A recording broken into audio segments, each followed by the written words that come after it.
শুরু হচ্ছে রেডিও তেহরানের বাংলা সংবাদ। রেডিও তেহরান, শুরু হচ্ছে বিশ্ব সংবাদ।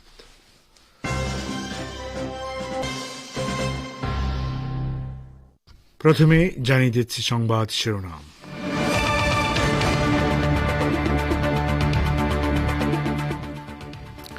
ইসরায়েল পরাজিত হওয়াতেই হামাসের সঙ্গে আলোচনায় বাধ্য হয়েছে, মন্তব্য ইরানের পররাষ্ট্রমন্ত্রীর।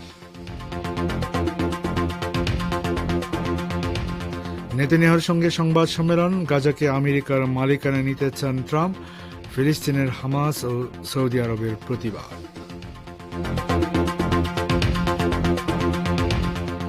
শেখ হাসিনা রাজনৈতিক কর্মকাণ্ড চালালে দায় ভারতকেই নিতে হবে, বললেন নাহিদ ইসলাম।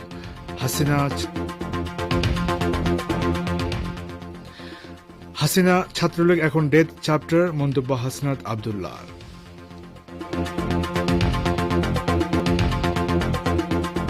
এবং আমেরিকা থেকে দেশে ফিরল 225 অবৈধ ভারতীয়, 18,000 ভারতীয় অনুপ্রবেশকারী হিসেবে চিহ্নিত। আসসালামু আলাইকুম। সংবাদ শিরোনামগুলো শুনলেন, এবার বিস্তারিত পরিবেশনে আছি আমি বাবুল আখতার। ইরানের পররাষ্ট্রমন্ত্রী সৈয়দ আব্বাস আরাগচি বলেছেন, ইহুদিবাদী ইসরায়েল গাজা উপত্যকার বিরুদ্ধে আগ্রাসী যুদ্ধে নিজের একটি লক্ষ্য অর্জন করতে পারেনি।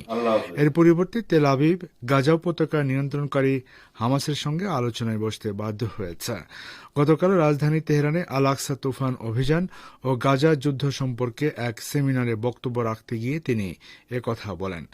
আরাগচি বলেন, ইহুদিবাদী প্রধানমন্ত্রীকে আন্তর্জাতিক আদালত যুদ্ধাপরাধী ঘোষণা করে তার বিরুদ্ধে গ্রেফতারি পরোয়ানা জারি করেছে। এটিকে প্রতিরোধ যোদ্ধাদের আরেকটি বিজয় হিসেবে চিহ্নিত করতে হবে। ফিলিস্তিনে আল আকসা তুফান অভিযানের প্রতি ইঙ্গিত করে তিনি বলেন, ইসরায়েল গাজায় আগ্রাসন চালিয়ে কোনো কিছু অর্জন করেনি এবং প্রতিরোধ যোদ্ধারা বিজয়ের বেশে বের হয়ে এসেছে।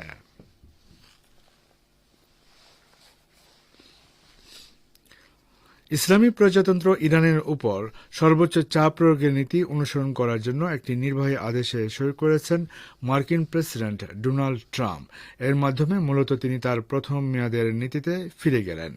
নির্বাহী আদেশের সই করার পর এবং সফররত ইহুদিবাদী ইসরায়েলের যুদ্ধবাজ প্রধানমন্ত্রী বেনিয়ামিন নেতানিয়াহুর সাথে বৈঠকের আগ মুহূর্তে ট্রাম্প সাংবাদিকদের জানান, তিনি এই নির্বাহী আদেশে সই করতে কিছুটা দ্বিধাগ্রস্ত ছিলেন।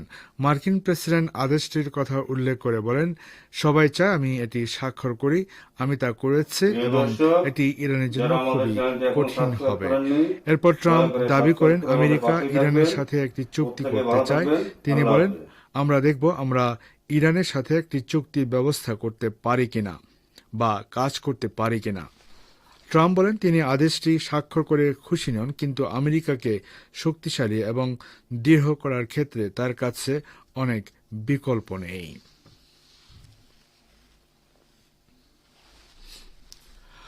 মার্কিন প্রেসিডেন্ট ডোনাল্ড ট্রাম্প ফিলিস্তিনের গাজা উপত্যকাকে আমেরিকার মালিকানায় নিতে চান বলে যে ঘোষণা দিয়েছেন, তার প্রতিবাদে ওয়াশিংটনে বিক্ষোভ হয়েছে।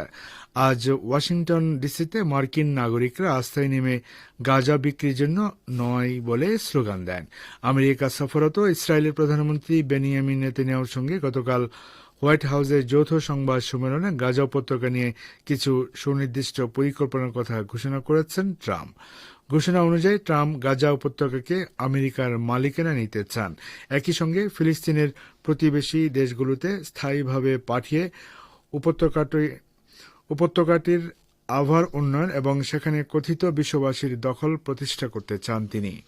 ডোনাল্ড ট্রাম্প বলেন, আমেরিকা গাজা নিয়ন্ত্রণ নেবে এবং এর উপর তার মালিকানা প্রতিষ্ঠা করবে। সব ফিলিস্তিনিকে অন্যত্র সরিয়ে নেওয়ার পর এই ভূখণ্ডের উপর তিনি তার দেশের দীর্ঘমেয়াদী মালিকানা প্রতিষ্ঠার স্বপ্ন দেখেন।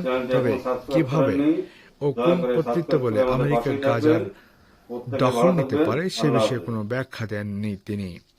সংবাদ সম্মেলনে গাজা নিয়ে ট্রাম্পের ধারণাকে সমর্থন জানিয়ে ইসরায়েলের প্রধানমন্ত্রী বেনিয়ামিন নেতানিয়াহু বলেন, প্রেসিডেন্ট ট্রাম্প গাজা নিয়ে আলাদা রুমের ভবিষ্যৎ দেখেন। দুঃখিত, প্রেসিডেন্ট ট্রাম্প গাজা নিয়ে আলাদা রকমের ভবিষ্যৎ দেখেন। আমি মনে করি এটি এমন কিছু যা ইতিহাস বদলে দিতে পারে। এ সময় মার্কিন প্রেসিডেন্টদের মধ্যে ট্রাম্পকে ইসরায়েলের যাবৎকালের সবচেয়ে ভালো বন্ধু হিসেবে ব্যাখ্যা দেন নেতানিয়াহু।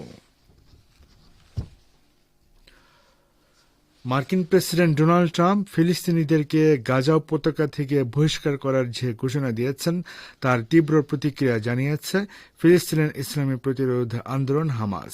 ট্রাম্পের বক্তব্যকে বর্ণবাদী আখ্যা দিয়ে হামাস বলেছে, এই বক্তব্যের মাধ্যমে ফিলিস্তিনিদের মাতৃভূমি মুক্ত করার অধিকার অস্বীকার করার নগ্ন প্রচেষ্টা চালানো হয়েছে। হামাস আরও বলেছে, ইহুদিবাদী ইসরায়েল গত 15 মাসের বেশি সময় ধরে গাজায় যে ধ্বংসযজ্ঞ ও গণহত্যা চালিয়েছে তার একমাত্র উদ্দেশ্য ছিল গাজাবাসীকে এই উপত্যকা থেকে বহিষ্কার করা। হামাস নেতা সামি আবু জোহরি এক বিবৃতিতে বলেছেন, আমরা ট্রাম্পের বক্তব্যকে পশ্চিম এশিয়া অঞ্চলে উত্তেজনা ও গোলযোগ সৃষ্টি করার একটি রেসিপি মনে করছি। গাজায় আমাদের জনগণ এই পরিকল্পনাকে সফল হতে দেবে না। হামাসের অপর নেতা ইজ্জত আর রিস্কো ট্রাম্পের বক্তব্যের তীব্র নিন্দা জানিয়েছেন।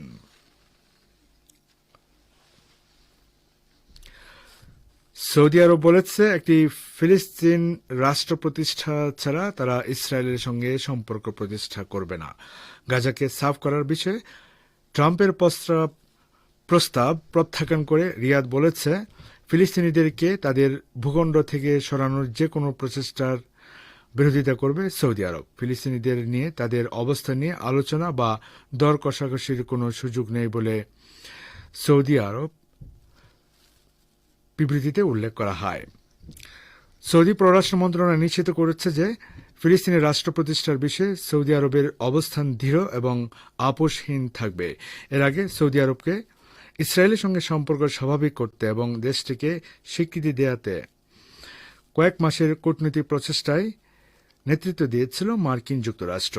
2023 সালের অক্টোবরে গাজা যুদ্ধ শুরু হওয়ার আগ পর্যন্ত এই তৎপরতা চলেছে। তবে গাজায় ইসরায়েলের হামলার পর আরব দেশগুলোর ক্ষোভের মুখে বিষয়টি স্থগিত করে সৌদি আরব। শ্রোতা বন্ধুরা, আপনারা বিশ্ব সংবাদ শুনছেন রেডিও তেহরান থেকে, আর প্রচারিত হচ্ছে বাংলাদেশ ও ভারতে একযোগে। তীব্র ছাত্র জনতার আন্দোলনের মুখে ক্ষমতাচ্যুত সাবেক প্রধানমন্ত্রী শেখ হাসিনা যদি ভারতে বসে কোনো রাজনৈতিক কার্যক্রম চালায় তবে তার দায় দেশটিকে নিতে হবে বলে জানিয়েছেন বাংলাদেশের অন্তর্বর্তী সরকারের তথ্য ও সম্প্রচার মন্ত্রণালয়ের উপদেষ্টা নাহিদ ইসলাম। আজ রাজধানীর বাংলা একাডেমির কবি শামসুর রহমান কক্ষে আয়োজিত এক অনুষ্ঠানে তিনি কথা বলেন। নাহিদ ইসলাম বলেন, ভারত শেখ হাসিনাকে আশ্রয় দিয়েছে, এটা নিয়ে তাদের বক্তব্য রয়েছে, আমরা সেটা তাদের থেকে জানতে চাই। অবশ্যই এই কর্মকাণ্ডের দায় হিসাবে আমরা ভারতের কাছে জবাবদিহিতা চাইব। এদিকে বৈষম্য বিরোধী ছাত্র আন্দোলনের আহ্বায়ক হাসনাত আবদুল্লাহ বলেছেন, 5 আগস্ট আমরা হাসিনা আর ছাত্রলীগের চ্যাপ্টার ক্লোজ করে দিয়েছি ও তার ফ্যাসিবাদ যে কোনো রূপ, মত, পথ বা কোনো মিডিয়ার মাধ্যমে পুনর্বাসন হতে দেওয়া হবে না। তিনি বলেন, হাসিনার ভাষণ যদি কোনো মিডিয়াতে প্রচার করা হয় তাহলে আমরা ধরে নেব সেই মিডিয়া হাসিনাকে এখনো সহযোগিতা করছে। তারা দেশ, জাতি ও জনগণের আশা আকাঙ্ক্ষার বিরুদ্ধে অবস্থান নিয়েছে। 1994 সালে বিএনপি চেয়ারপারসন বেগম খালেদা জিয়ার প্রথম সরকারের সময় পাবনার ঈশ্বরদীতে আওয়ামী লীগ সভানেত্রী শেখ হাসিনাকে হত্যার চেষ্টা মামলায় ফাঁসি 9 আসামি সহ সাজাপ্রাপ্ত সব আসামিকে খালাস দিয়েছে হাইকোর্ট।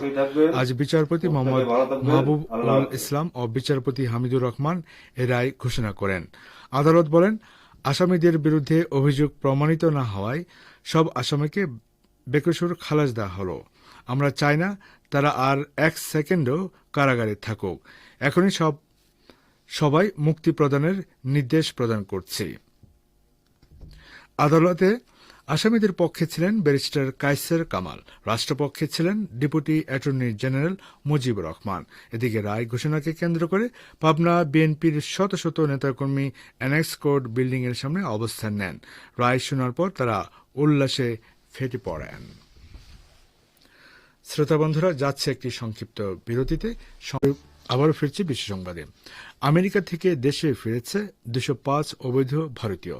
আজ দুপুর 1:55 অমৃতসরের শ্রী গুরুদাস রামদাসজি আন্তর্জাতিক বিমানবন্দরে অবতরণ করে মার্কিন সেনাবাহিনীর C-17 বিমানটি। ফেরত আসা ভারতীয়দের মধ্যে 33 জন হরিয়ানার বাসিন্দা, 30 জন পাঞ্জাবের, 3 জন করে উত্তরপ্রদেশ ও মহারাষ্ট্রের, চণ্ডীগড়ের 2 জন বাসিন্দাও রয়েছেন। ডোনাল্ড ট্রাম্পের নির্দেশে আমেরিকায় এখন চলছে অনুপ্রবেশকারী হটাও অভিযান। সে অভিযানের আওতায় ভারতীয়রাও রয়েছেন। পাঞ্জাব সরকার জানিয়েছে, ফিরে আসা ভারতীয়দের মধ্যে যারা সে রাজ্যের বাসিন্দা তাদের সব রকম সহায়তা করা হবে, তবে তার আগে সকলের কাগজপত্র খতিয়ে দেখা হবে। তাদের বিরুদ্ধে কোনো ফৌজদারি মামলা রয়েছে কিনা তা দেখে পরবর্তী পদক্ষেপ গ্রহণ করা হবে। আমেরিকায় থাকা অন্তত 18,000 ভারতীয়কে অনুপ্রবেশকারী হিসেবে চিহ্নিত করেছে মার্কিন প্রশাসন। শ্রোতা বন্ধুরা, আর এরই সঙ্গে শেষ করছে রেডিও তেহরান থেকে বিশ্ব সংবাদ। সঙ্গে থাকার জন্য অনেক অনেক ধন্যবাদ।